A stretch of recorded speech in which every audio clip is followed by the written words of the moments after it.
ఖమ్మంలో ఓ ఆవిడ బోరున ఏడుస్తున్న వీడియో ట్విట్టర్ వేదికగా ఎక్స్‌లో ఫుల్‌గా వైరల్ అయింది. అయితే ఆ వీడియో చూసిన వెంటనే మీ అందరికి కూడా అదే అనిపిస్తుంది. అరే! ఎందుకింత ఏడుస్తుంది అని.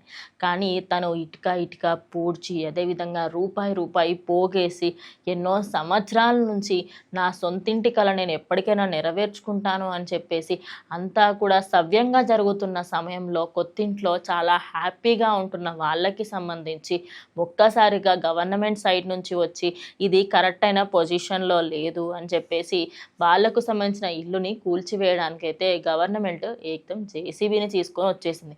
ఇక అది చూసిన మహిళ ఒక్కసారి చివరిసారిగా నా ఇల్లుని చూసుకుంటాను అని చెప్పగా సరే అని చెప్పారు. ఇక లోపలికి వెళ్ళి ప్రతి గోడను, ప్రతి కిటికీని చూస్తూ బోరున ఏడుస్తున్న ఈ మహిళ వీడియో ఫుల్ వైరల్‌గా మారుతుంది. నిజానికి ఇక్కడ గవర్నమెంట్ తప్ప, లేకపోతే జనాలకి సంబంధించి చెప్పకుండా చేసే ఆ రియల్ ఎస్టేట్ వాళ్ళ తప్ప అనేది ఇంకా అర్థం అవ్వట్లేదు. ఎందుకంటే ఇప్పుడు హైడ్రా అనే పేరుతోని మీరు ఇళ్ళని కూలుస్తున్నారు. పెద్ద పెద్ద వాళ్ళ ఇళ్ళని కూడా కూల్చేయొచ్చు కదా! ఎందుకు మధ్యతరగతి వాళ్ళ మీద పడుతున్నారన్నారు. అదే కాకుండా ఇప్పుడు 17,000 మందికి పైగా ఇందిరమ్మ ఇల్లు ఇస్తాము అంటున్నారు. ఇంతమంది పొట్ట కొట్టి మళ్ళీ ఇందిరమ్మ ఇల్లు ఇస్తామనడం కరెక్టేనా?